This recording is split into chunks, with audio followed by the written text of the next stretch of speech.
If you're thinking of making a career change, you're in the right place. I'm Yesim Nicholson, and Your Big Career Move is your opportunity to listen to stories from ordinary people who've made extraordinary career changes. I hope you enjoy this conversation, and if you feel inspired to make your own career change, but you're not quite sure where to start, why not buy my book, Ready to Quit Your Job, or join my next career coaching program, both of which you can find at yescareercoaching.com. Welcome back to another episode of Your Big Career Move. I'm Yesim Nicholson, and today I'm speaking to Azul Terronez. And the reason he's on the show is because I was just explaining to him very briefly that I'm really excited that I'm about to launch my first book. And I never ever thought I would be an author at all. I would have laughed at you if you told me 2 years ago that I was going to write a book, but it's happened. I don't really know how, but it's happened. And because I know nothing about publishing, I don't really know how I ended up writing a book without really knowing. I didn't really research how to write a book.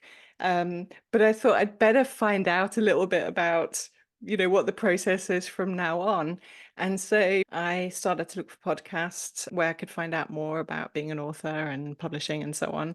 And that's how I came across Azul's amazing podcast. And I'm not just saying that, it's a really, really wonderful podcast where he talks to lots of authors about their experience of how they wrote the book, how they've ended up publishing it, how they marketed it. I mean, just such a huge variety of conversations, and they're all fascinating. It's called Authors Who Lead. So if you are thinking about writing a book, or you have already written a book, or you're just interested, then I really recommend checking it out.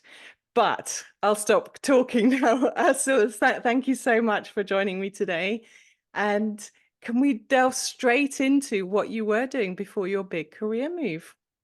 Oh my gosh, of course. Thank you for having me and for such kind words about the podcast. It's really great because I do it for myself as a wonderful gift to the community I serve. That's why I don't put ads. It's so easy to get carried away with that stuff. I wanted it always to be for the people and for me as a way to express myself. So thank you for that.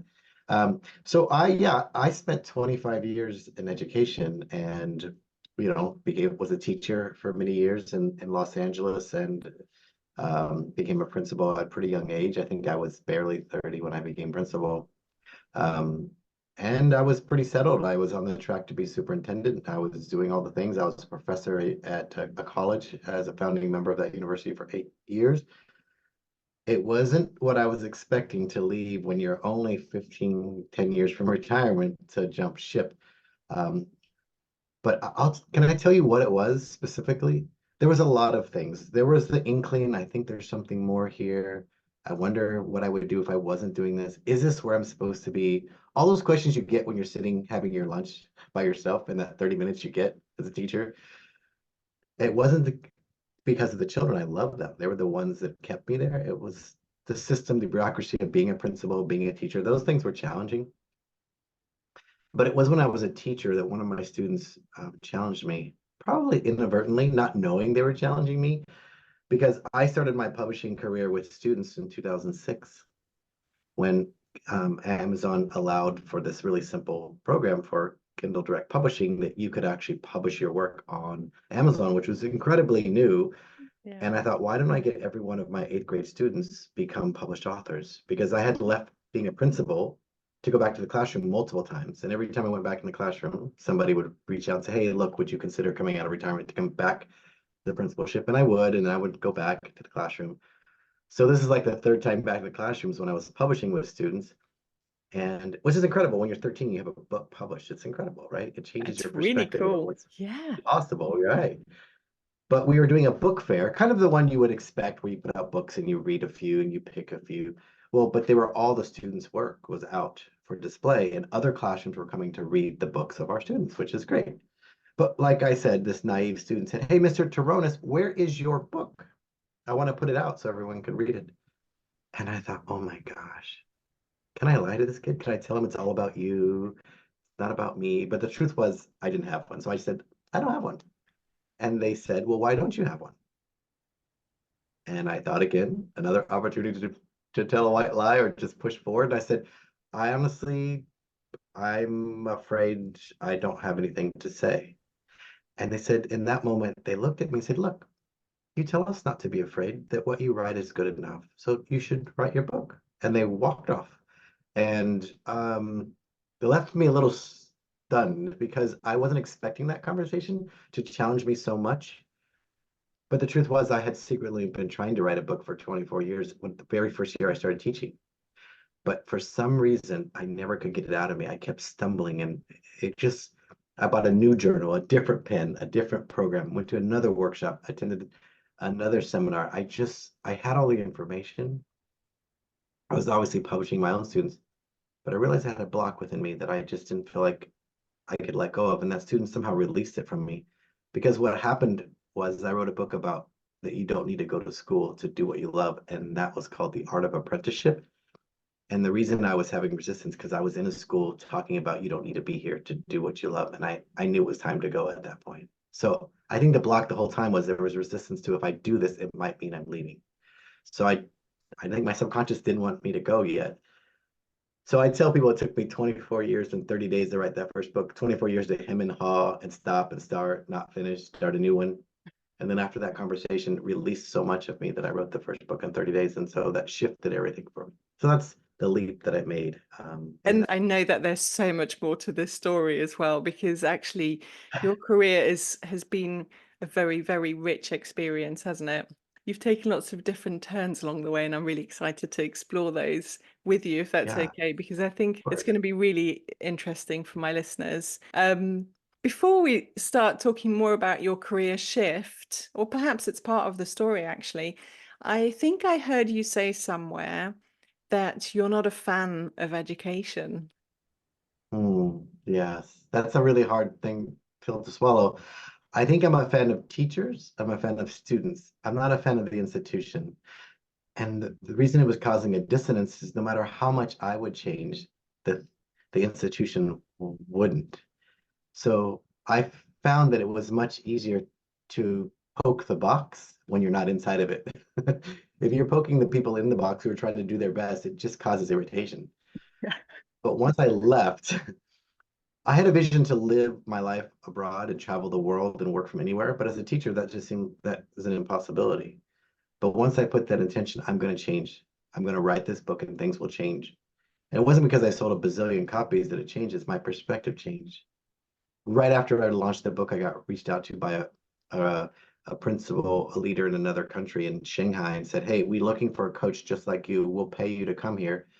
We'll pay your housing, everything, taxes, anything you need, transportation to and from. Your family can come. We'll provide housing. Your daughter can go to school here at this elite school. Anything and everything you want. I was like, wow. Is this based on them randomly picking up your book?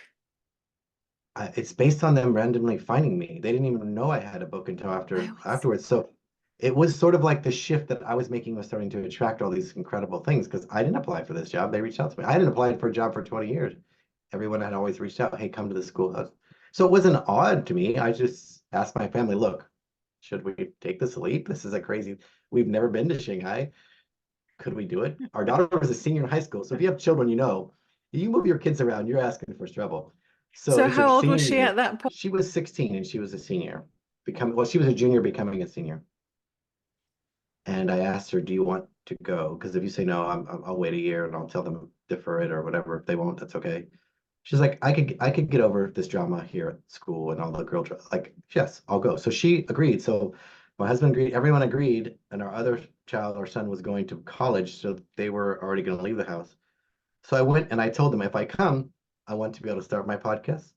I want to be able to do consulting to other schools because I was coaching schools all over the world, Barcelona to Australia, Canada. So this was part of my world. And I wanted to be able to coach writing clients because I was starting to coach other writers. They agreed to all my terms. I didn't have a classroom responsibility. I was just coaching teachers and him as the principal. So I took off. And life started to shift because now I had freedom. I was still in education. And it was the book that got me. Someone reached out to me from a contact and said, would you be interested in talking, do a TEDx at our TEDx? I was like, oh, okay. I don't know what do you want me to talk about?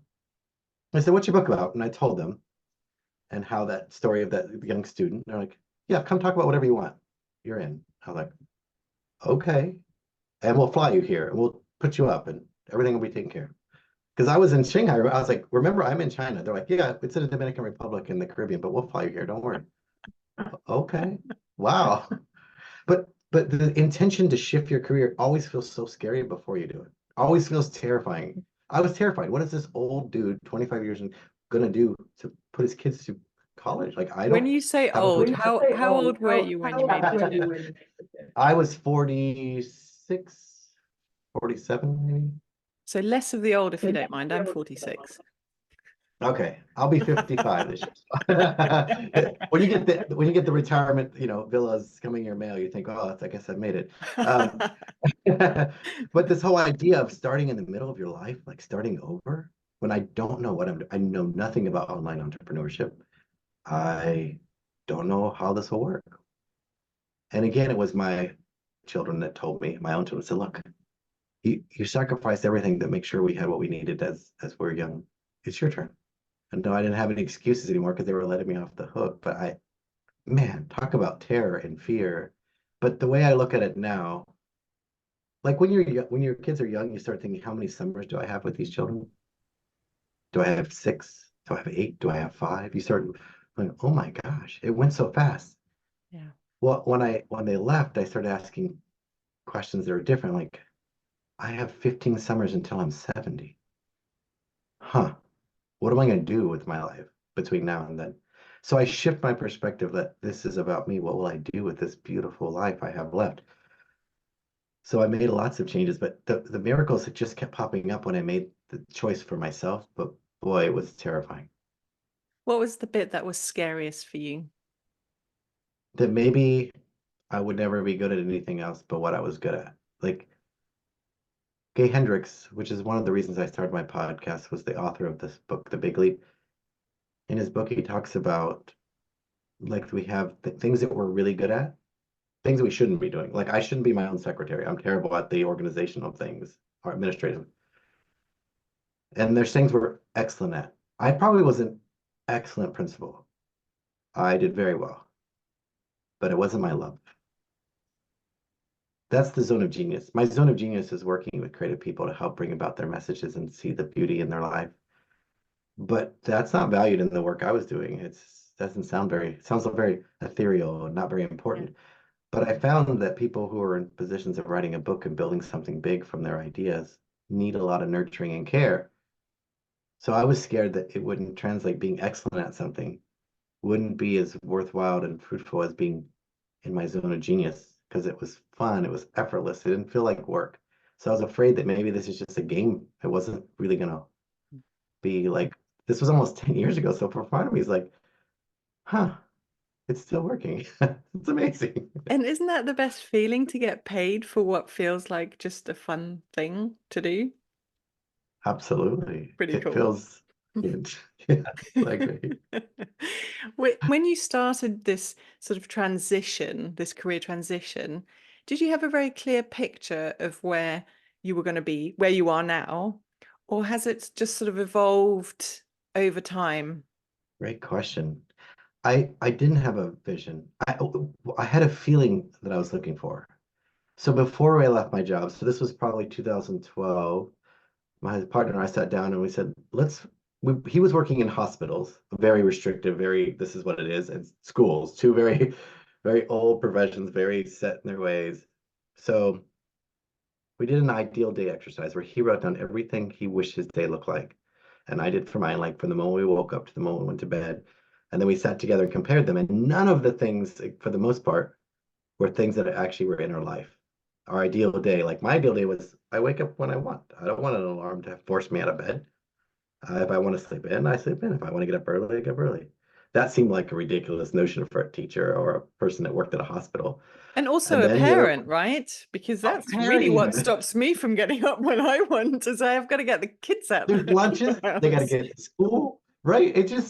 But I was like, if we're going to say ideal, what Mhm. it should look like this. And the other ones are like, I want to be able to hear the ocean from my apartment. I want to be able to have a leisurely walk to a cafe.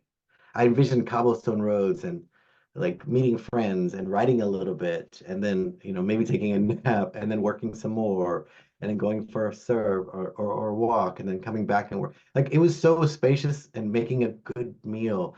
But as we compared, we have very similar things, but none of that, except for maybe making a good meal, none of that seemed to match up. So that's when I started realizing I wanted to feel like my life is mine and that I'm not working to someday have my life back.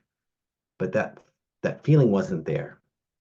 So that's what I aimed for, is a feeling. I didn't have a business plan. And I had read a lot of books about business because I was like, I got to figure out business.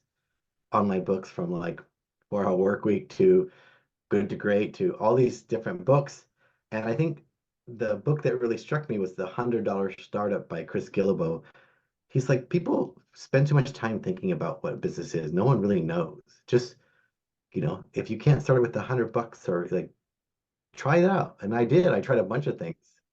Especially a Um, service-based business where, in theory, your yeah, startup costs are lower than if you're selling a product. yeah, yeah. If I'm not setting up, a big product or, Yeah, which even now with the way things are, it gets easier and easier. But sure. I needed to find out what my zone of genius was. And that's the part I didn't know.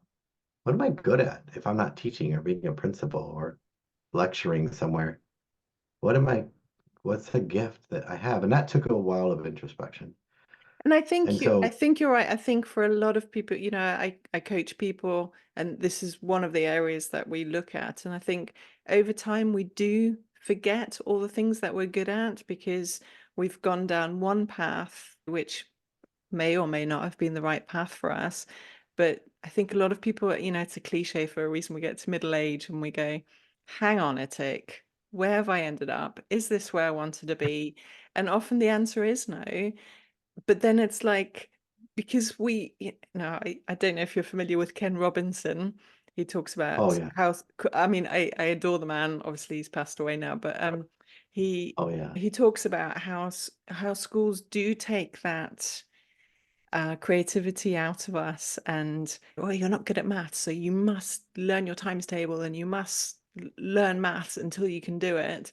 And then we lose the love of learning somewhere along the way, so that we don't want to learn about anything, really. It sort of becomes a chore. And I see that a lot, that people have just sort of gone down the route that they felt they should go down, and have yeah. ended up then being really, really miserable in their work, which obviously then affects their lives.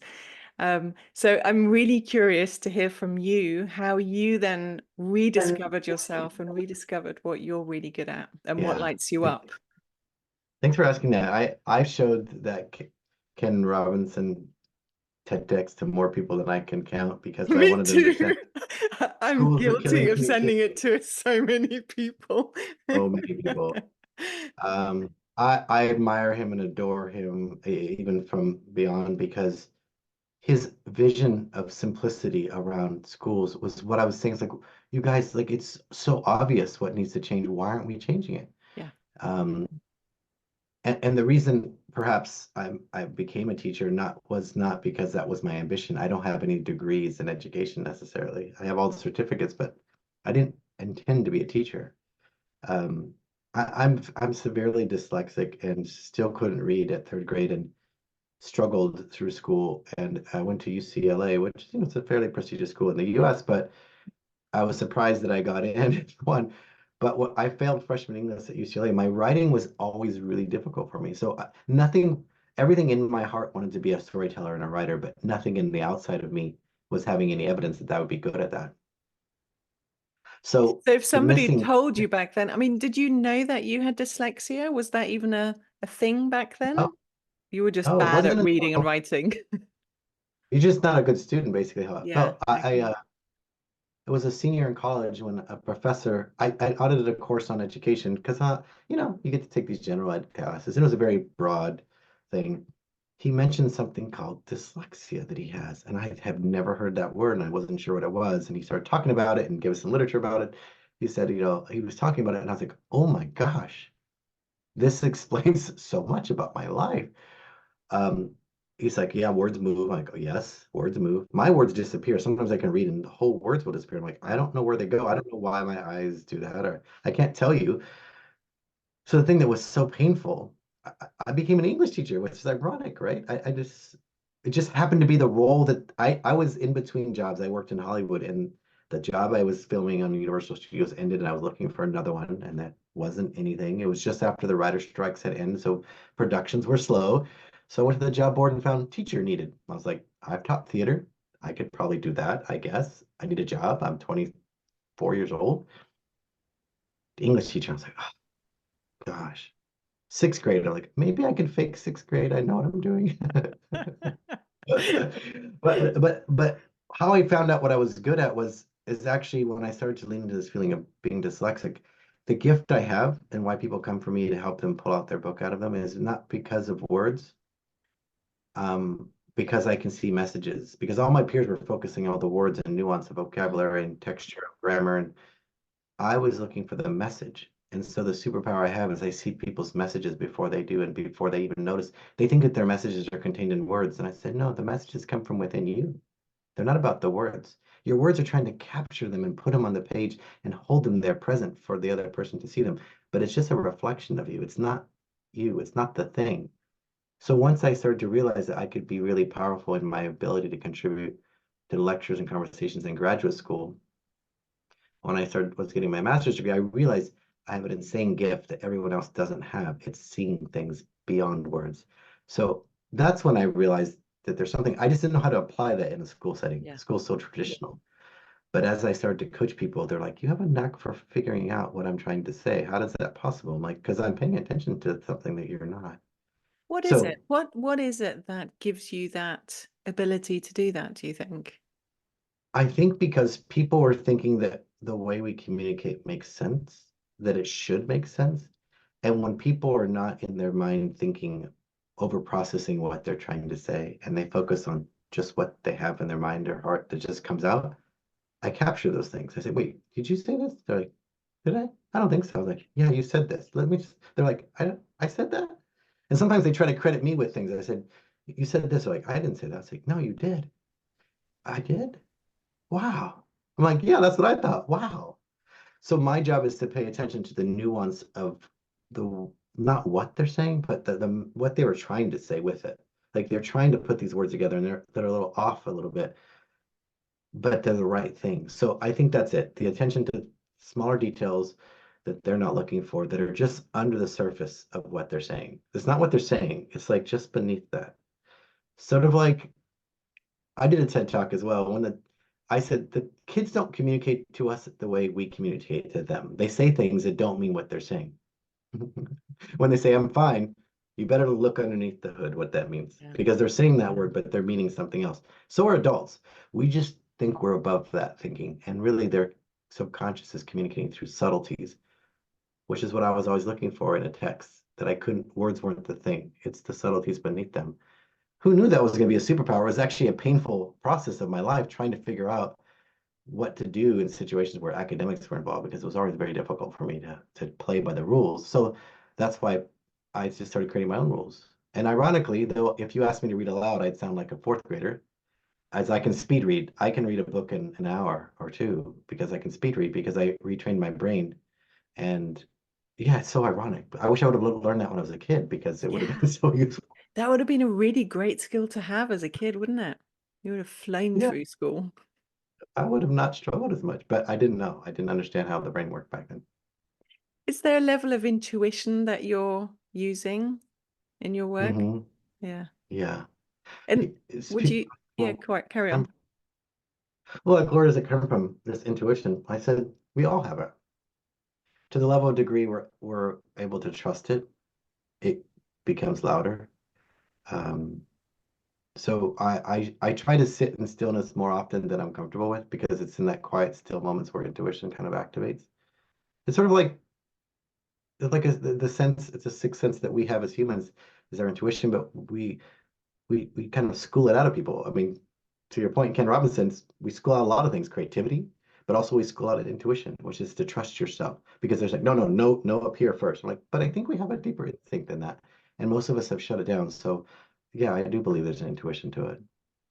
Does that make you an, I don't even know if this is the right question, but does it make you more sensitive as a human being? Yes, which makes it more difficult to be out in the world because am not trying. Like, it's always a little bit of fun to eavesdrop on people to what are they talking about out here? But the problem with that for me is that I'm not easy talking, I'm not listening to their words. I'm feeling their energy, what they're talking about. They might be having a really casual conversation with a peer about something that I know is just surface level. And I can feel that. I'm like, oh, I need to tune out everyone because it's too much processing going on. But it's the subtleties in what they're saying that I'm looking for. And it's hard to turn off. So sometimes I have to just remind myself, you're not here to be a part of that. Just be here. Yeah.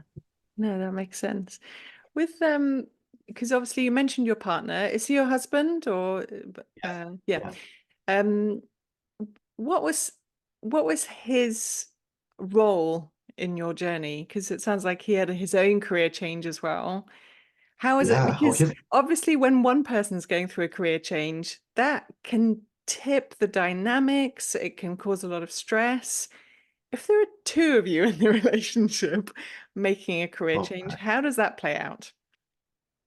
great question.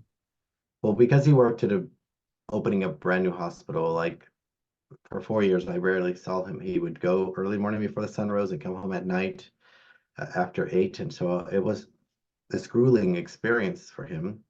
He was just burnt out of the politics and of the how they burn through people as a resource. So though he went into hospitals to help people, he felt like all I'm doing is just giving away all of my life. I don't see the kids' volleyball games. I'm not here for dinners. Um, yeah. So he was fed up. He left before I did, actually. He just gave it all up. He said, I'm not doing it anymore. They go, we're gonna give you a promotion, bigger money, more budget. He's like, no. And the CEO says, no one's ever told me no before. He goes, I'm telling you, no. He's like, go think about it, talk to your husband, then talk to me. He's like, I'm telling you, no. And he never went back. And that was almost 12 years ago. Well, he was like, I'll do anything else. I'm not doing that. And we're like, well, what are you going to do? He's like, I don't know. He go from this huge high six-figure career driving a hardtop convertible BMW to driving Lyft and Uber. Because he's like, I just refuse to go back. And I'm not going to. I think He I read bought, about the fact that he was driving an Uber and how happy he was doing that. Is that oh just yeah, because he had this incredibly stressful job and then suddenly he's just driving around chatting to people? So just the fact that it was so perhaps. different, I don't know. He's a people person and he likes to talk, he likes to serve, he likes to take care of them. He would always be, he wanted to be exceptional. That's just his demeanor. And he realized how much joy, because he was taking people to go to the theater or, they're going to go from the airport to see their mom. Like, so he was just like, he was like, I'm ambassador of the city. I'm loving this. And great. He goes, but I think I need to go find out who I am. I was like, great. So he bought a ticket and he went to Argentina for 3 weeks with the money he saved from Uber. And I stayed teaching and the kids were at home and I was, doing the regular thing. Um, and for 3 weeks he traveled, learning Spanish, studying abroad, and came back just glowing. I'm like, there you are. I haven't seen you in a while. Like you're this joy that you had at one time. He's like, I think I need to do this more. I said, great. So we bought a ticket to Hawaii because it was after I think New Year's and went there for a few days and he was gonna leave on one-way tickets and he said, I'll be back when I'm back, maybe a few months. I said, Wow. okay. That's a big deal because you've got kids as well, right? Yes. And we now went from two salaries to one. uh two parents to one. Like it became challenging at the house, but I knew that if he didn't find himself that there probably wouldn't be a chance for us because he was miserable at that job. Um so he bought a one-way ticket right from Hawaii, went to Hong Kong, and then he went to, you know, Bangkok, then he went to New Zealand, he went to Australia. He just kept bouncing around and I'd get notes from him and calls from him, and he's like living in hostels because we didn't have a lot of money. He's like, I thought I'd be the oldest one here. It'd be a bunch of kids. He goes, I've met people 70 years old, 50 years old, people who were and living in hostels, and he just found so much peace in connecting with people. And that's What what inspired us.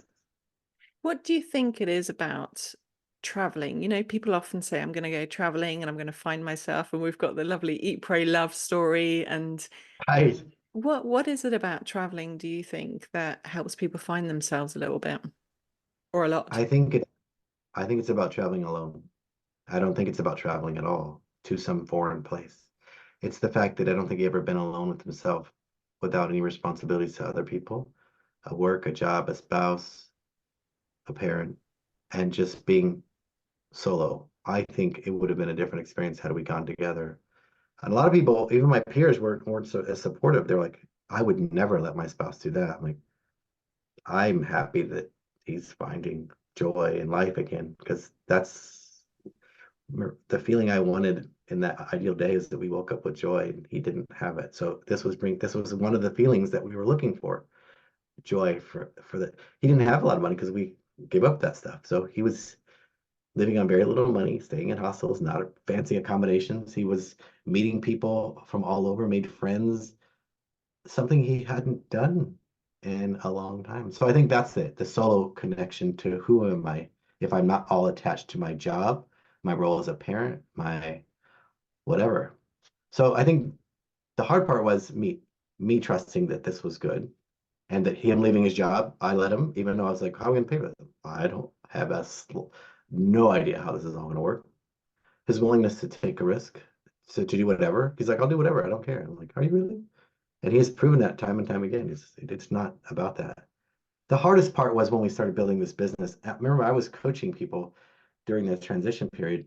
And then when we both left, we needed a role in our business. And that's how Authorship was born, because I'm not just a coach Azul over here coaching clients. We needed to build something we can both be in. Males, Scorpios, head of houses of our own, and trying to lead a business. People ask us more questions about that. How do you not kill each other by being spouses that work together? That's a whole And other subject, I'm That's sure. a whole other conversation.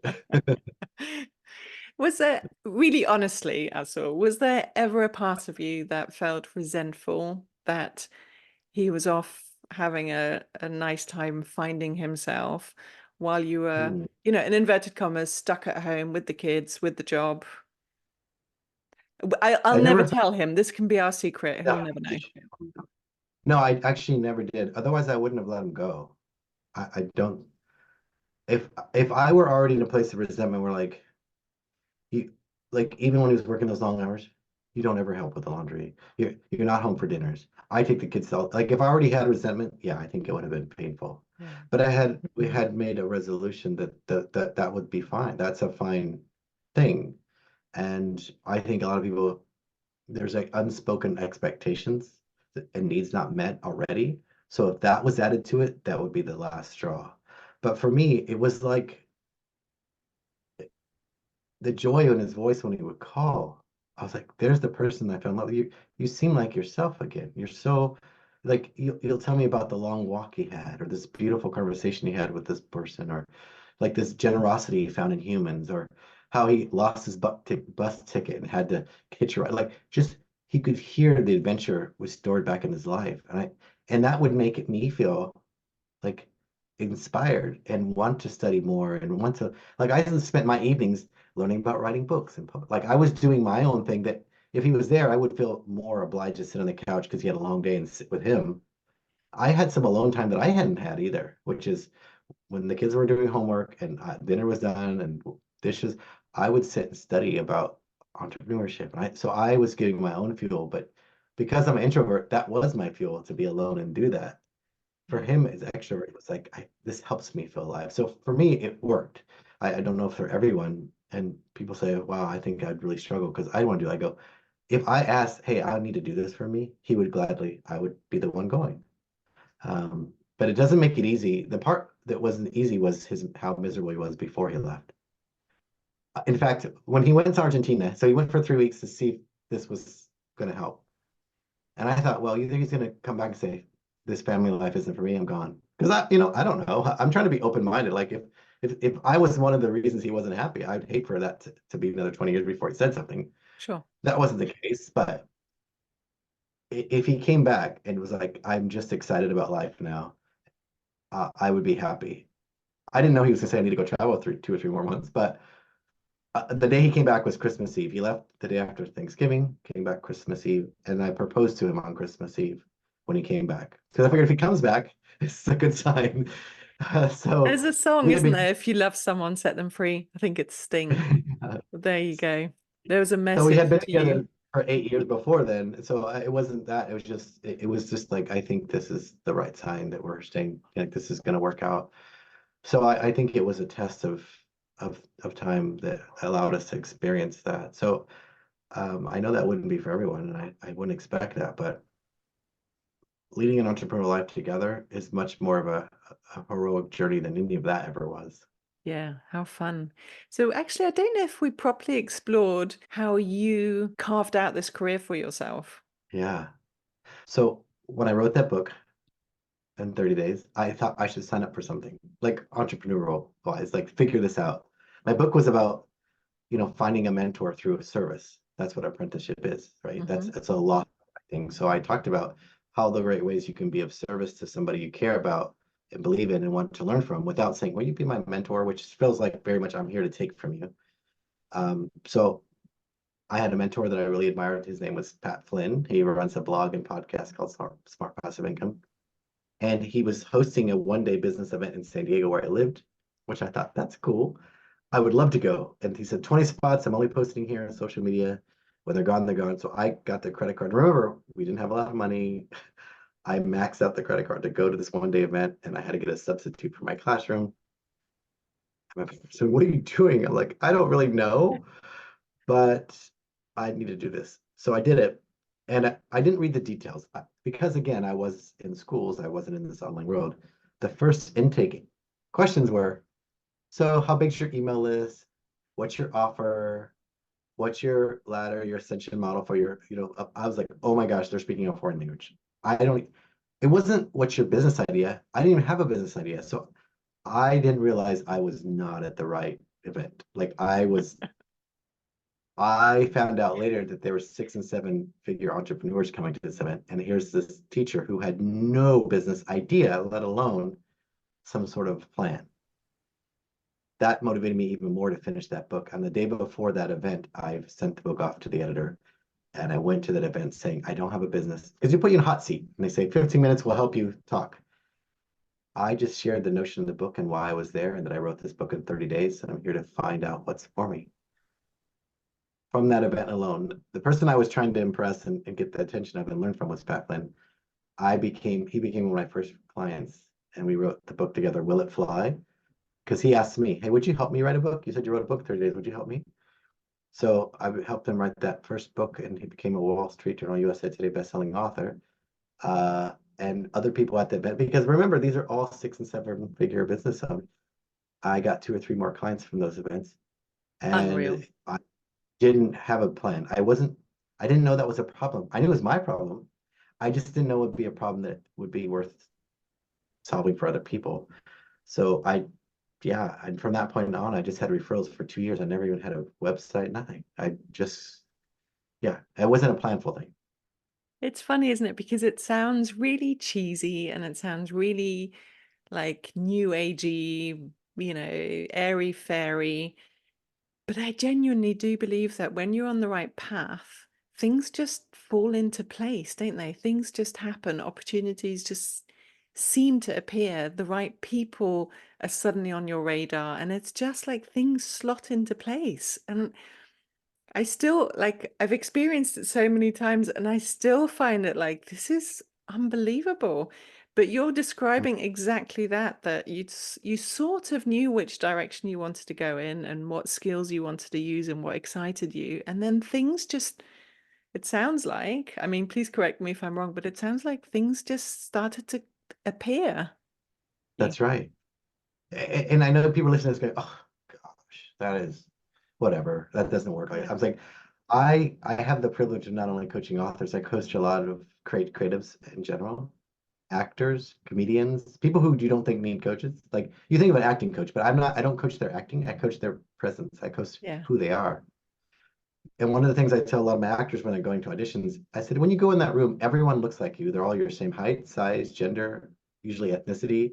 You all look the part they're trying to cast for. I go, you don't know who's better. Being better in that situation is not good. What they're looking for, they can't tell you. And if you ask a casting agent, what are you looking for? They're like, I can't tell you. We'll know when we see it.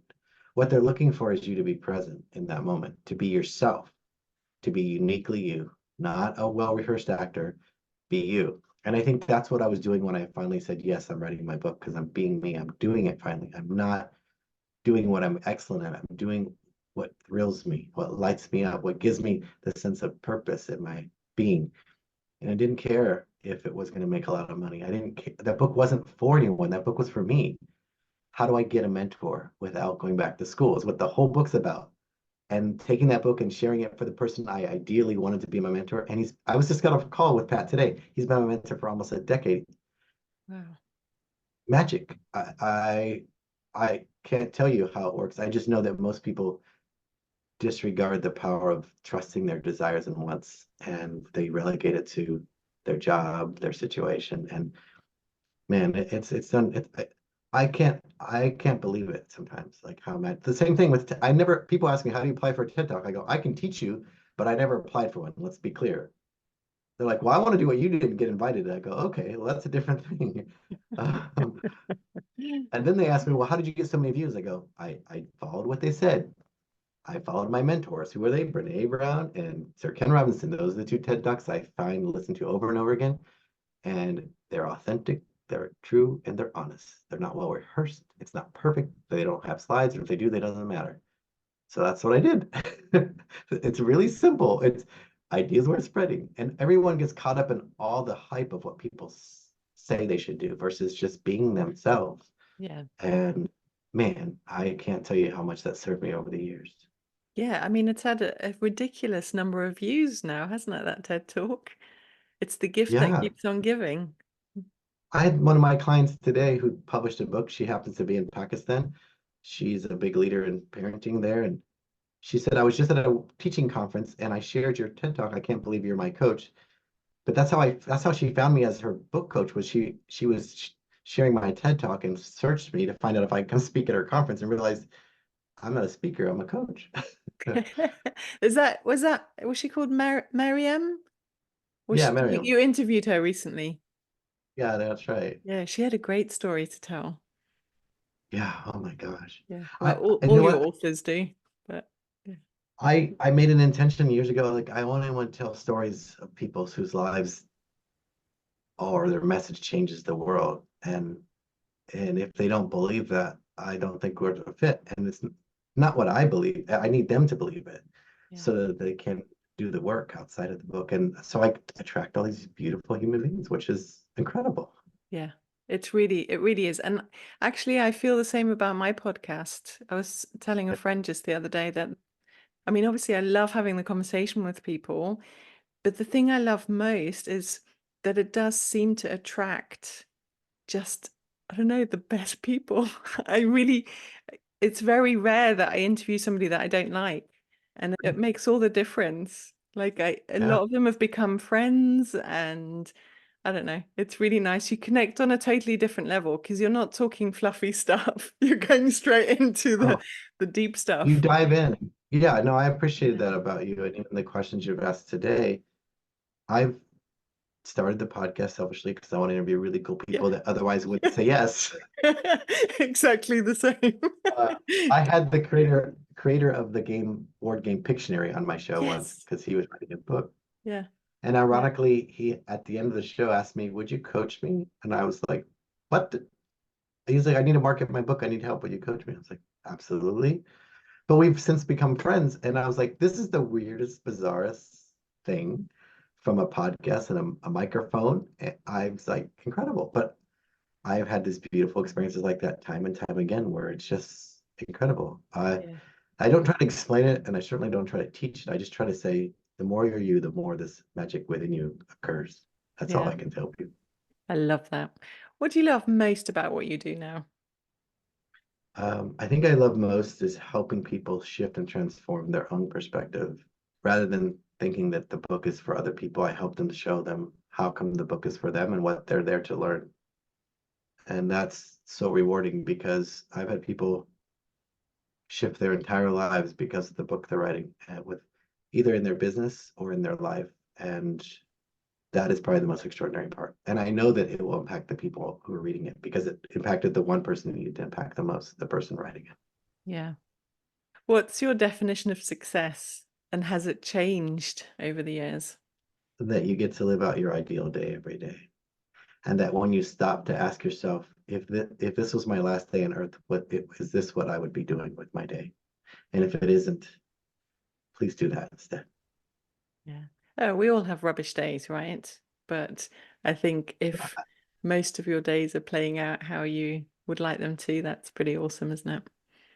Yeah. And to accept those days. 'Cause I mean, ironically, from this conversation, today is a really tough day for me personally. But what I realize is that they're going to have both really beautiful days and really hard days, and none of them define me. Yeah. Too many people define themselves, in my opinion, success is based on the number of commas after your earning statement, how many zeros are there. And I coach those people and realize they're sometimes more miserable than the people who have very little, Mm, um, because they have lots of money. That's not their problem. People think if I got solved my money problem, I'll be happy. I'm like, oh no, that's not how it works. You mm. have to be extremely fulfilled with what you have, plenty or little. And the moment you think you have enough, you're going to be satisfied. Everything else is something on top. So success is that living that out, that special day every day, even when it's rubbish. Yeah. Why are you having a rubbish day? I think it's just been really hard with my children, and my business has been really tough on me lately because I'm changing some things. And so it's just part of being a business owner, part of being a parent, part of sharing your humanity with the world. Um, the world's not always kind back. You got to do what you do. So I think that's been challenging. And ironically, even though it's not a bad thing, I have my 300 episode coming up, which is a big milestone for me. I haven't missed a week in 300 episodes. It's pretty amazing. That is very Uh, amazing. yeah, is that having to reflect on that? It really is making me realize that, gosh, there were some really hard times in this journey, and one of these days is today. It's okay, but they're not all going to be like this. So it's a good teacher. It's just, I mean, I coach these creatives on Wednesdays who are all actors and screenwriters and stuff, which is just great. But I often share them like a little 10-minute podcast about what's on my mind. And I just remind them that you think because society says that you're only successful if you achieved it soon, like the 30 under 30 list or the I did this by I was 26, that somehow that's more valuable than doing it now. And I have friends that are 30 think, "Ah, I'm so late." I just tell people like, gosh, this is the best time to do those Yeah. things. Yeah. And it's never too late, In my book, I talk about people that think it's too late to change their career Yeah. path. And I'm like, the way I see it, the the older you are, the more reason you have to change careers because you're one step closer to not being around anymore. So it's like, just do it, if you know that you're totally in the wrong job. And I definitely don't advocate people just quit just because they're Mhm. having a bad day, for sure. But if you know that you're in the wrong place, then gosh, do something about it. Life's too short. Life is too short. And I tell people if you want a life that's abundant, you have to lean into what is not known. The unknown is where creativity exists. Yeah, We're just trained, it's trained out of us. Don't do anything you don't know how to do, otherwise you'll fail. And we're penalized for failing.